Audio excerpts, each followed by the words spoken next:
out in that statement, having the faith to believe and take action. What does that mean to you? To me, it means realizing that in every situation or circumstance, you really have to have the right perception about it. I always say there is power in the perception of your process. And what I mean by that is how you view your circumstance really dictates, the power that you hold to take action in that circumstance and that situation. And if we are able to shift our perception of our situations, then it gives us the power to really take positive action, and make room for God to really move in our circumstances and in our situations. I believe that a circumstance is only a condition when your mind accepts it as normal. And so if I'm able to shift my perception and say, no, this is not normal, this is not what I accept, I really want to take action, and I really want to create capacity to learn more or to do more or to grow more. Because how can I expect to become something that I don't even have the capacity for? I have to take action. I love that. I love that. That's a unique perspective, and that's a amazing way to think about how you can believe and have the faith to take action. Because a lot of times, when we're as entrepreneurs, as creatives of color, we get so mixed up in the world and what's going on outside our window that we forget what's going on internally. And I feel like Yeah. that kind of gets us off of our track, with especially how we believe we can achieve what we have in our mind. So, what is some of the key ways that you've been trying to inspire creatives and entrepreneurs of color or of any spectrum to basically go above and beyond to achieve? I would say definitely now in this season, I love connecting with other individuals. First of all, through coaching, I love doing one-on-one coaching and group coaching because it, first of all, gives them this connection to speak one-on-one and truly help people define their goals and to demonstrate their growth and discover their gifts. That is something that is needed, especially when you do desire to become an entrepreneur, or have a business of any sort, or even just grow in any area of your life. It takes really discovering your gifts and being able to define those goals. And some people just need assistance in articulating what is in their mind and placing it in a concrete plan that they can actually execute. So I definitely love coaching. I also love ministry. I feel like that is a great way for me to communicate and assist people to really be motivated and encouraged. A lot of times in my sermons, I like to use things that are relative and that really relate, especially to our generation. So I love using music. I love using television shows and movies. I love using my own terminology that I use in my everyday conversations with my friends because, yes, I am delivering the word, but if it cannot be received and receptive, then what is the point of delivering the word? And so, with me being able to incorporate those things that really relate to our generation, I'm able to reach them on a whole nother level so that they are impacted, but they're also interested. And so, I definitely enjoy that. And lastly, I'll say, even in my writing, I love to write and being able to release books that really connect with people that are of the same age bracket or even older or younger. We all have similar stories, and learning how to not suffer in silence is a major way that you can contribute to other people's solutions. And it starts to me with writing. It's very cathartic to me, and being able to place all of my experiences as well as knowledge in a book, and people being able to be enhanced or encouraged in any way because I took the time to share my story. That's amazing. I definitely can agree with you on that because I think that there is a power in someone's story, and they just have to realize that perspective of approaching it in a different way. And you mentioned so many great things within that response that I would love to dive into. But one of the Yeah. things that I would, love to tackle is the point of kind of, adapting and pivoting right now in the sense of uncertain and chaotic times. What would you advise the young professional that's watching this and he's down and out or she's down and out on their luck and they're thinking about giving up? What would you, advise them to do at this point in junction? I would definitely advise them to really discern what is the perception of this moment for them. I think that if you take the time to really sit down and evaluate this moment, and first of all, what is the purpose of this moment? What am I supposed to be learning from this moment in this situation? I definitely don't think that God places us in seasons with the inability to accomplish. He wants us to accomplish, and so there is always going to be a reason or a purpose behind everything that we experience. So that is the first thing, is to really understand what is the purpose of my circumstance and my situation. And then secondly, if I have received, a word, or if I have received some type of instructions or understanding of what it is that I'm supposed to do now that I'm in this space, what am I doing with that information? We have to have forward movement when it comes to receiving any type of impactful information concerning our current circumstances and situations. It's great to receive encouragement, and it's great to receive knowledge and wisdom, but the key is, what are you doing with it? And so being able to take that impactful information and apply it to our lives, and make it applicable to solutions that can be made. Yes, we do serve a faithful God, but we have to give him something to work with. And no matter how much he can give you instructions and give you guidance, you have to actually move your feet and put it into action. And so that has definitely been my testimony and my experience during this time of the quarantine and the pandemic, is just really putting his words into action. I was actually given a prophetic word right before the quarantine occurred about my business, that was not existing yet. And I could have just sat at home and been like, oh, I'm so excited for this business to just drop out of the sky.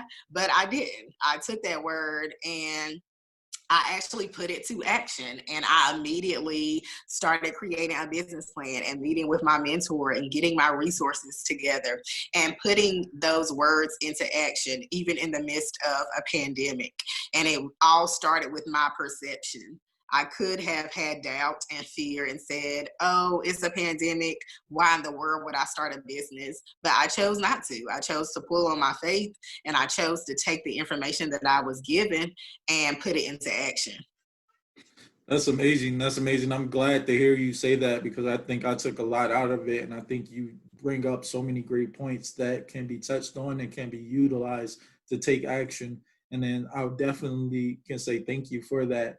One of the things that I also wanted to get your advice on, and I know some of the people that are viewing this would love to hear your thoughts on this, is that you're in a unique industry where I believe we're in a time now where where engagement, empowerment, and also just inspiration can be monetized if you have the right story and you can share that the right way. In your industry of ministry, I don't think it's an industry, I think it's a calling. But in the calling of ministry, how do you brand yourself as a educator and as a teacher? I would definitely say I brand myself, first of all, with my style of execution. I think a lot of people in ministry, especially women, we have different styles. And I love that about women in ministry because we can be unique and be ourselves. And so, within my brand of ministry, I like to think of even my preaching style, like I said, to be very revelatory. I love being able to break down the word because not everybody is walking around talking in King James Version language. So being able to break down the word so that it is understandable, and then being able to use terminology that relates to us as a generation and television shows and movies, and even my language that I use when I speak and when I preach, so that it can be conveyed in a way that people truly understand. I'm not just saying these words just to be saying it, but these are things that I mean, and these are things that I actually live from day to day. And I am in your same shoes. I'm not on a pedestal, but I am living this life one day at a time, just like you are. And I make mistakes just like you do. And I am a vessel of Him and the recipient of forgiveness, just like you are. And so that's a major part of my brand, is being able to be relatable and incorporate these different things, music and entertainment, because this allows me to reach even more people, definitely in this generation. I think another part of my brand is being able to incorporate my style. I love fashion, and I love being able to incorporate that. It is always a conversation starter when I meet people or when people come across my page. And so, if I can use that as a conversation starter and then that be transitioned into something else, a ministry moment or just an encouragement moment, then that's amazing. I love that that can be used as an icebreaker, and it can grab people's attention, and in the midst of it we can talk about Jesus. So I definitely would say those are major parts of my brand that I definitely use when it comes to ministry.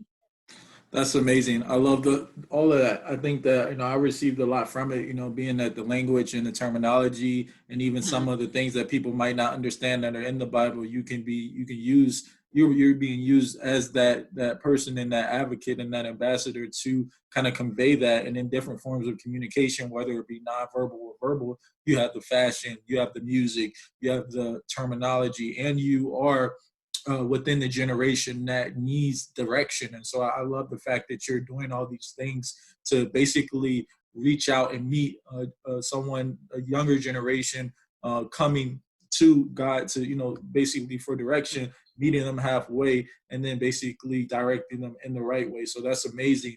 What type of new projects do you have coming up, for September, October, that you want to, share with us, or that you can share with us? Yes.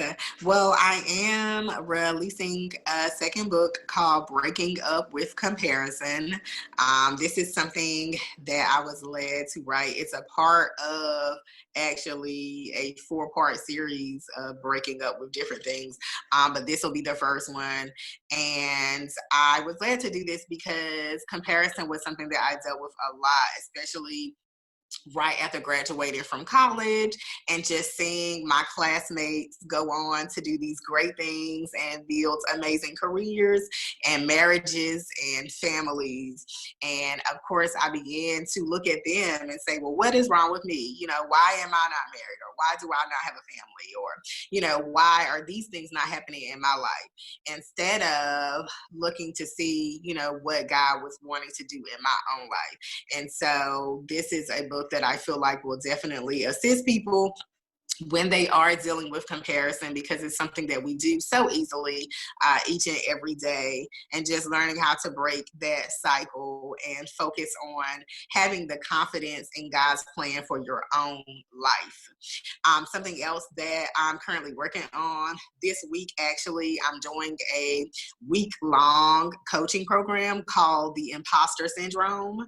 And it's just really enhancing people's abilities to shift their perception of themselves and the idea that you are inadequate or incapable of starting businesses and being successful, and talking yourself out of the amazing ideas and concepts that you do possess and that you can really execute. A lot of times with imposter syndrome, you begin to compare your knowledge to other people's knowledge, and you see them as an expert and you don't see yourself as an expert.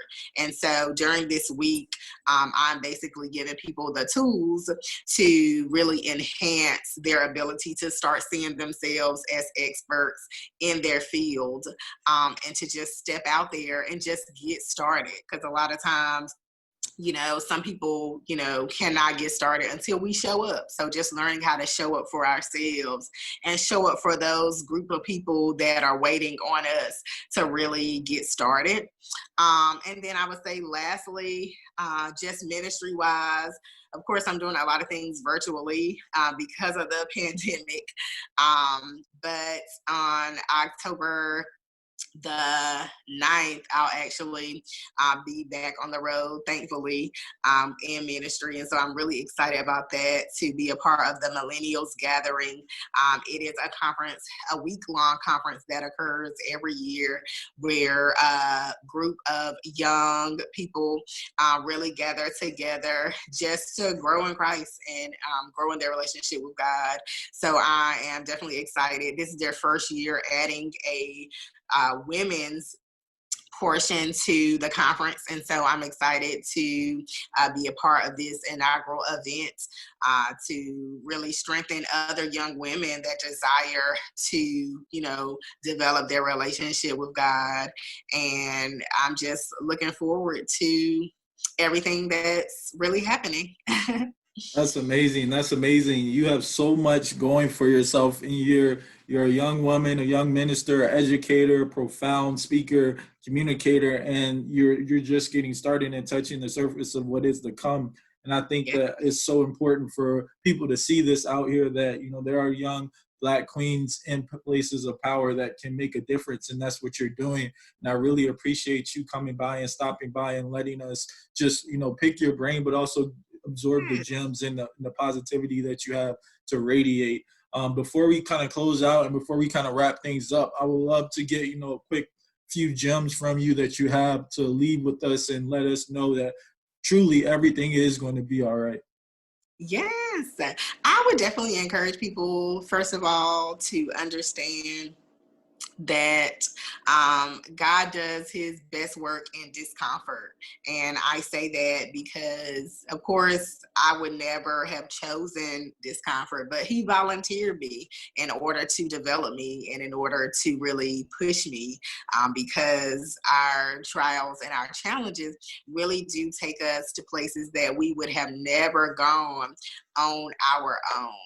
And so during these times, it's really up to us to utilize these moments to find our strengths and to find our gifts. Don't walk away from stuff just because it doesn't look like what you dreamed, because these very moments of trouble, they only work to build our character, and to strengthen us even the more. So look forward to these moments. Have the maturity to be grateful for these moments so that you can grow and so that you can be enhanced. And don't even negate the moments of being hidden and being behind the scenes, because we all need to be prepared. How can we even prepare to become something or to grow any type of business if we don't have the capacity for it. And so he uses these moments of being hidden and being behind the scenes because he's working on us and he's fine tuning all of our skills and all of our abilities so that we can be the best version of ourselves. Yes. Thank you so much for having me. No problem. All right, I'll see you soon. Okay. All right.